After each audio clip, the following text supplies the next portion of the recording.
हिताई मिताई जात छोड़ देला जब समय होला कमजोर, जब समय होला कमजोर तो हर कोई साथ छोड़ देला, जब समय होला कमजोर तो हर कोई साथ छोड़ देला।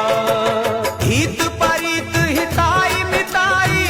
जात छोड़ देला, हित परित हिताई मिताई जात छोड़ देला जब समय होला कमजोर,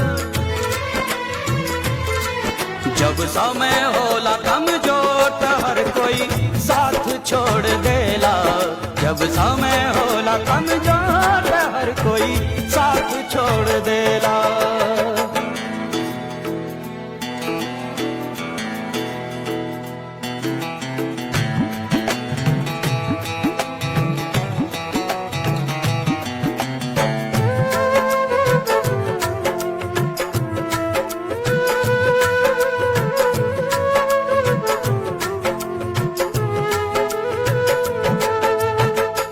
बनला के 10 गो साथी